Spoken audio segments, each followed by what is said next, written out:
नमस्कार, आप देख रहे हैं नेक्स्ट जन ब्रॉडकास्ट में। हूं आपके साथ शुभम उपाध्याय और आज हम बात करने वाले हैं प्रशांत किशोर और उनके भूमिका के बिहार में होने वाले चुनाव में। तो चलिए शुरू करते हैं आज की वीडियो में। प्रशांत किशोर भारत के सबसे चर्चित चुनावी रणनीतिकारों में से एक हैं, जिन्होंने कई राज्यों में प्रभावी चुनाव अभियानों का नेतृत्व किया है। बिहार विधानसभा चुनाव 2025 में अपनी नई राजनीतिक पार्टी जन सुराज के साथ सीधे मैदान में उतर रहे हैं। उनकी रणनीति राजनीति समीकरणों पर असर और बिहार की राजनीति में उनकी भूमिका को विस्तार से समझना आवश्यक है। प्रशांत किशोर का जन्म बिहार में हुआ और वे पेशेवर रूप से चुनावी रणनीतिकार हैं। 2014 में नरेंद्र मोदी के लोकसभा चुनाव में उनकी प्रमुख भूमिका थी। बाद में उन्होंने महागठबंधन आरजेडी, जेडीयू और कांग्रेस के लिए 2015 में बिहार चुनाव जीता और नीतीश कुमार के बहुत करीबी बन गए। जेडीयू में शामिल हुए, लेकिन कुछ ही समय में मतभेदों के कारण अलग भी हो गए।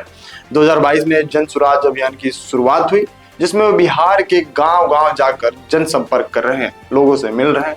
बिहार को फेल्ड स्टेट, असफल राज्य कहकर इसकी मौजूदगी स्थिति पर सवाल उठा रहे हैं। बिहार के लिए 5-6 साल की दीर्घकालिक सुधार योजना का प्रस्ताव बना रहे हैं।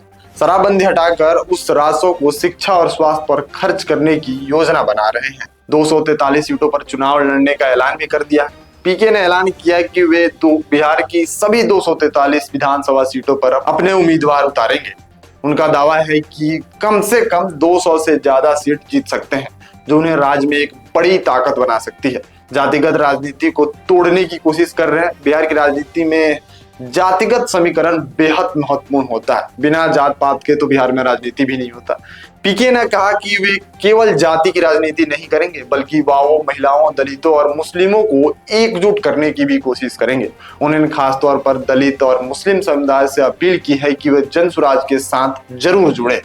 नीतीश कुमार जेडीयू के लिए भी बहुत बड़ी खतरा हो सकते हैं प्रशांत किशोर। पीके ने नीतीश कुमार पर उनकी शराबबंदी नीति और विकास मॉडल कर लेकर बहुत ही गंभीर सवाल उठा रहे हैं। जेडीयू को आशंका है कि पीके की रणनीति 2020 के चुनाव में चिराग पासवान की तरह नीतीश के लिए नुकसानदेह साबित ना हो जाए। तेजस्वी यादव आरजेडी के लिए भी बहुत बड़ी चुनौती होगी। आरजेडी की परंपरागत यादव मुस्लिम एमवाई समीकरण, जिसको लेकर आरजेडी बिहार में चुनाव लड़ती है, उसके वोट बैंक पर पीके का बहुत बड़ा प्रभाव पड़ सकता है। पीके ने कहा कि जन सुराज जातीय समीकरण से बेहद अलग हटकर विकास पर जोर देगा, जिससे वे तेजस्वी यादव को भी सीधी चुनौती दे रहे हैं। बीजेपी और एनडीए के लिए बहुत बड़ी मुश्किल हो सकती है। पीके ने मोदी सरकार की नीतियों और बिहार में बीजेपी के काम पर भी बड़े सवाल उठा रहे हैं।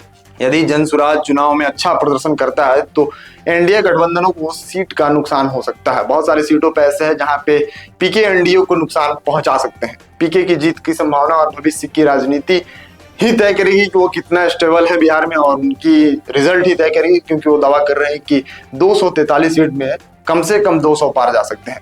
पीके के पास बहुत ज्यादा अनुभव है, जो पहले ही चुनाव रणनीतिकार रहे हैं और बहुत सारे ऐसे स्टेट में हैं जहाँ पे चुनाव जिताए हैं। 2014 का ले तो नरेंद्र मोदी को चुनाव जिताने में उनका बहुत बड़ा योगदान था। 2015 में फिर उन्होंने आरजेडी और जेडीयू और कांग्रेस के साथ मिलकर बिहार में सरकार बनाई। ममता के साथ भी उन्होंने काम किया। पीके एक बहुत ही मजबूत रणनीतिकार है, लेकिन उनके लिए सबसे बड़ी चुनौती यह होगी कि उनकी पार्टी जो है अभी नई है और बिहार की राजनीति में पुरानी पार्टियों की जड़ें बहुत मजबूत है। उनकी रणनीति ग्राउंड लेवल पर जनसंपर्क बढ़ाने और युवाओं और महिलाओं को जोड़ने और जातीय राजनीति को मात देने की है। अगर वे काम कर सकते हैं तो 40-50 सीटें भी जीतते हैं, तो बिहार की राजनीति में एक नई शक्ति बनकर उभर सकते हैं प्रशांत किशोर बिहार चुनाव 2025 में एक नया राजनीतिक समीकरण बना सकते हैं। वे नीतीश कुमार, तेजस्वी यादव और बीजेपी सभी के लिए चुनौती है। उनका जन सुराज अभियान नीति आधारित राजनीति और जमीनी स्तर पर बदलाव की बात करता है। अगर उनकी राजनीति सफल होती है तो बिहार की राजनीति का नया चेहरा बन सकते हैं।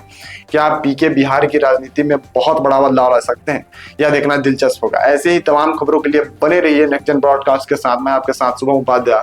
बहुत बहुत धन्यवाद आपका।